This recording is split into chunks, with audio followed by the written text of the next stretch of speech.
This video is going to show you some basics about using the Travel Tracker routing software now that we've got some of the main information set up in your system. Now, we may not at this point have your routes set, as we'll show you how to do that, but we will review the information that's been imported into your system so far.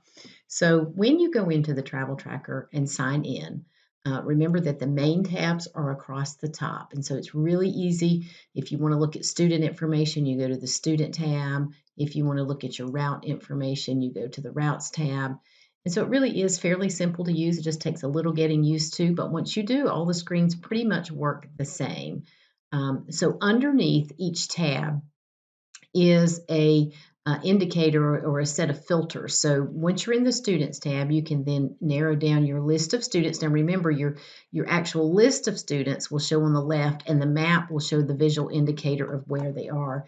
So when you first go into the Students tab, you will see all of your students. You can actually see the count as you're working through the system, 1,001 students showing out of 1,001. So all of my students are showing at this point. If I want to narrow down and look for students at a particular school, I can use these sub-filters and choose a particular school. Now notice what happens. The map then narrows down to those students. It will show me that currently I have 71 of the 1,001 students that are at Blue Moon Elementary. Now in this list on the left, you will see some very basic information. You'll see the student's name, student ID number, and then address, their school, grade, in which buses they're routed and if they're routed in any at this point. Now you may not have any yet at this point. There is also an indicator here that the green check mark will indicate if students are routed. The red exclamation point will show that they are unrouted. So most of yours might be unrouted at this point. It just depends on how much of your data we've gotten imported at this point. To clear a filter, you simply click on the X in the filter bar at the top. You can also search for a name of a student. You can simply type in a name. I typed in Adam, and I'll see any names that have anything to do with Adam. So you can type all or part of a name to find a student. So I'm going to X out of that. On the map side, if you're looking at information and you want to zoom in into a particular area of the map, the more you zoom in, the more detail you'll see, including individual student names as you zoom into the map. So those are just some really basics. If you want to see the map in a satellite view, you simply click on the satellite indicator near the bottom, and that will show you the satellite view. So that's kind of just a preference for what you like to look at. You can switch back and forth very easily by clicking on that icon at the bottom.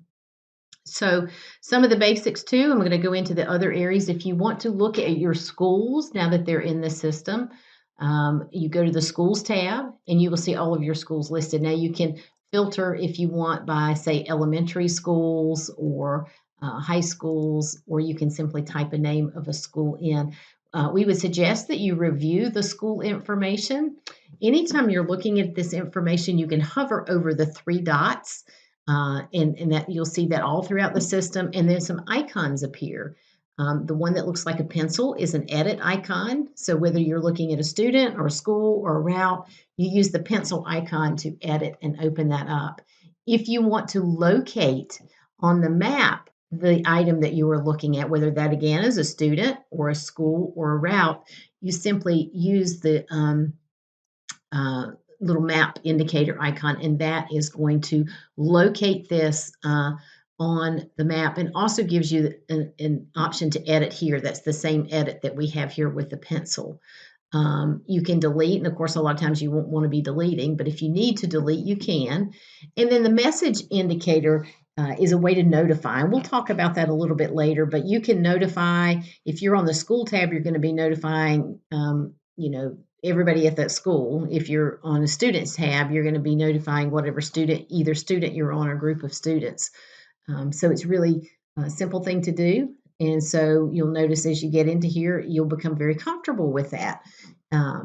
Same thing with the routes. If you want to see your routes, you can open those up. Now, you may not have the routes in here yet. We'll talk about that a little bit later, but then you can also see your stops that have been provided into the system. So if you want to take a look at some things, I would suggest you look first at your school locations. open up one of the schools, and I want to show you a couple things you might want to review on your schools. One of those is you want to just double check your grade levels on the schools, the feed school that it goes into, and then your bell times, your morning bell time in the morning, your earliest drop off, which should be before that bell time, your latest drop off, and then the afternoon bell times and information. These can be adjusted at any point in time. Most likely, these were the ones that you sent to us to, um, you know, put into the system. So if any of that information was missing, you can simply enter it at this point in time. Now you'll notice when I edit a school that the boundary information shows this is the boundary information for that school. And you'll have to be careful here because you may or may not want to adjust these. However, if you need to adjust these, so you can zoom in on that pretty well. If you need to adjust that boundary, you can click on any of these dots and simply move that boundary out. So if you want to adjust or update your school boundaries, it's as simple as doing that. Now, once you do that, you will need to save your boundary information on here. So pretty simple to do, but you just want to be really careful with that. Okay, so any changes that you make in any of the items, the Save button is typically located at the top. And so we're just going to go back and not save that information in this case. Your vehicles, you can kind of glance through that list as well. And you can, again, when you're in the vehicles, you can edit the vehicle. If you need to change a driver on a vehicle, you can simply go into the bus and click and select from your list of drivers. If there is a driver that's not listed, you can go to the Staff tab, add that driver in, and then come back and assign them at that point. I'd like to review with you some settings on the system as well. You can access any of your settings from the system by clicking on the little profile icon in the right upper part of the screen. And when you click on that, you will have some options and some settings. And so one of those is the settings. And when we click under settings, you will notice there is another drop down that has various areas of settings. And we've set these the best we could based on your data. But one of the things you'll notice is the school year start. If this is not correct, we can simply adjust that to say our school year starts, August 20th, whatever date that may be. You can also set your default walk zone boundary type. So if it's a strict walkout distance, or you can do a circular boundary around the school. If you use a walkout, what is the distance in miles? So like this is a 1 mile default, and the system will calculate that walk zone based on the 1 mile. You can have your average stop time in seconds, and this is going to be used as it calculates in the route the stop times. As you add a stop, it's going to use the speed of the road along with the average stop time to calculate the time of the stop, and certainly those can be adjusted as well. Your student load time, in any wheelchair load time. So these things can be adjusted if you need to have that be the case. Also, under the general settings are things like grades. Semesters is one thing we need to pay attention to. So we have semesters in here. If these dates are not correct, you can simply click on one of those, edit this, and make your change. I would suggest you start, maybe with the current, if it's summertime, you would start with this one and work forward. So as you do the next semester, let's say we don't have the spring 2020 semester in here, we can simply click on the plus. We can indicate the year, which would be 20, actually we're going to say 20, it's still the 2019, 20, well, let's say 2020 here. This is going to be the spring 20, just say spring there, because that's going to add that in. So we might say this is going to start January so we can use this little icon to move through our dates. So let's say this starts January 1st, 2020 and ends May 31st of 2020. And so we can save that. And so that's going to put our 2020 spring semester in here as well. So you can review those and add semesters at any time. The other things that you might look at are any user-defined fields. If you want to track anything, In the system, you can generate user-defined fields. We could certainly help you with that.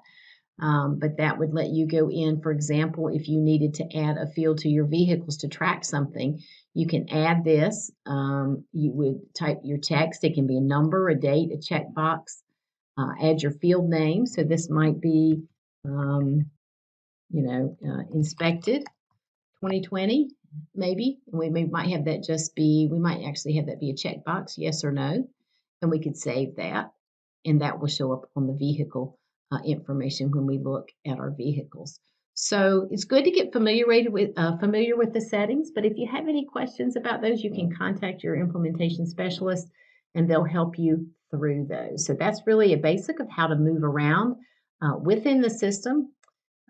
Please note that as you're working, if you want to move into a different semester for working on information, you can click on the semester. And maybe if I start to work on my fall routes, I can click on 2019 fall and work within those routes. So I hope this has been a good overview for you on at least getting familiar with the system and learning to move within it. Remember, it's super easy to do. Just click on the main tab that you need and then use your sub tabs to select the students that you're working with.